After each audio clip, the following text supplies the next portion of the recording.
Yan. Good evening mga Lodi. Meron tayong dalawang CDI. Meron po tayong Denso. Yan. Original po ito ng Smash 110. Smash 110 ano ho. Ito pong original ng Smash 110 ay may limiter ho ito. Kumbaga pagka nag-revolution kayo ng Primera, sasagad nyo napalya ho. Made in Malaysia ito yun. Pumapalya siya. Ibig sabihin may limiter. Itong Power Max na nabibili sa online, ito po ay walang limiter ho ito. Dual band. Medyo malakas din talaga ng konti ang motor nyo pagka nagpalit ho kayo nito. Ano po? Ngayon po, kung kayo po ay bibili ng Power Max, ikakabit nyo sa Smash 110, halos parehong-pareho lang, wala na kayong babaguhin. Kung Smash 110, ano, yung 6 ang socket ng CDI. Yan. Kasi sa Smash ay merong 5 wire. Dalawang wire ng pulser, isa negative, isa positive. Tapos yung sa gitna ay nandito po yung lock, nakaharap. Negative. Tapos ignition coil. Itong blue white. Tapos yung taas ay power, positive. Ano? Positive. Negative itong gitna. Tapos ito ay ignition coil. Yan po ang sa Smash. Sa Smash 110. Ngayon po kung sa Smash 115, mga Lodi, halimbawa bibili kayo ng Power Max na, di ba, 6 pin lang ang Power Max. Ang nabili niyo yung 6 pin lang, pero may nabibili pong Power Max na talagang waluhan. Pero kung halimbawa yun po talagang plug and play yun, yung waluhan. Medyo may kamahalan lang pagka pang Smash na 115. Halos nasa 3,000 plus yata. Pero itong ganito ay nasa 600 plus, wala pa. Itong 6 pin. Pwede rin pong ikabit yung 6 pin sa Smash na 115. Ano ho? Kailangan lang natin ay bibili tayo ng socket, mga Lodi. Bibili tayo ng socket, yung animan.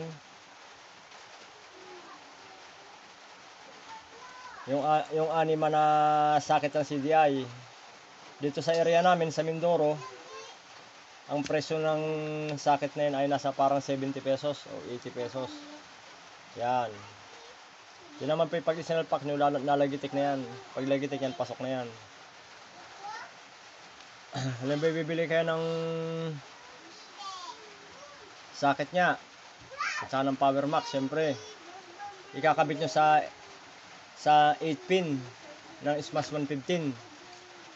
Ang kukunin nyo lang na kulay ng wire ng pang Smash sa 115, ang wire po nun 8 po, pero yung kukunin nyo lang dun ay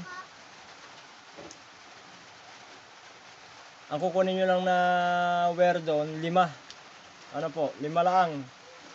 Yan po kahit magkabaliktaran ay hindi po magkabaliktaran, basta sundin nyo lang yung mga kulay ng wire. Ito Smash, halimbawa nabili nyo 6 pin ng Smash na 110.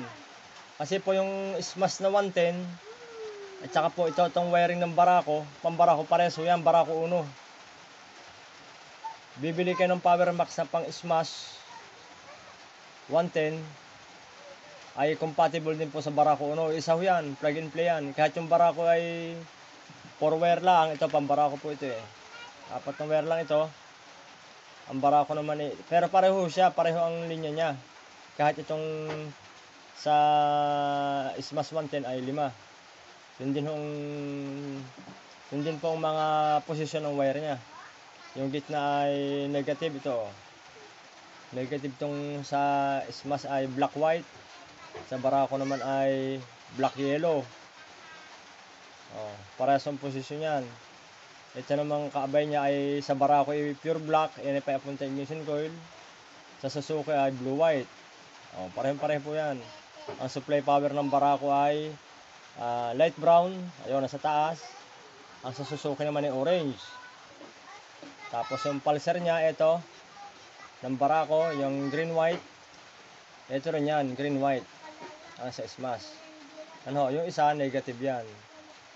Negative yan, kaya dalawang wire. Ngayon po, kung mabalik tayo doon sa SMAS 115, kakabitan nyo nung Power Max ng 6 pin. Pwede ho yun. Basta yung itatap nyo lang.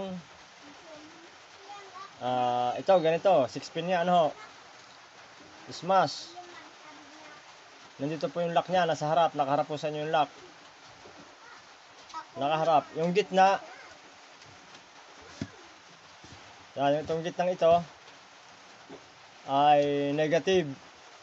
Kukunin nyo yung wire ng SMAS na 115. Itim na may puti. Yan, itim na may puti ho yan. Tatap nyo ito doon, yung gitna na yan. Hanapin nyo rin sa wire ng CDI socket ng SMAS na 8 pin, yun yung blue-white. Ikakabit nyo rin yan, kabay, nasa ilalim. Blue-white.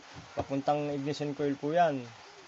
Yung taas po niya ay orange. Hanapin nyo yung kulay orange na wire ng socket ng CDI ng SMAS 115.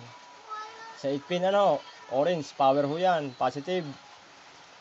Tapos yung dulo na, bakante yung isa, bakante yung nandoon, yung isang gitna. Sa taas, ano, bakante ho yan.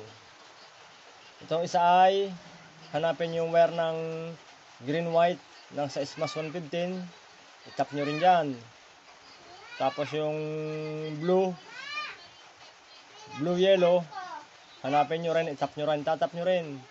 Sigurado 100% under ho yan. Tapos yung nalalabing mga ibang kulay na wala ho dito, ay huwag nyo nang pansinin nyo. Yun po ay sa nakakonekto ho yun kasi sa ano sa switch ng karburador ng SMAS na 115. Yun po parang pinakang trigger lang yun, pinakang induction, ano ho.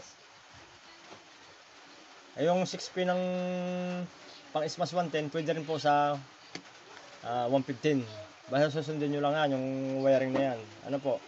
At yung pang SMAS na 110 na CDI na BRT na Power Max ay pwede rin po sa Barako 1 po, plug and play yan, ano po. Yan lang guys, sana yung nakatulong yung aking na-share sa inyo. At more power, God bless sa ating lahat. Salamat po.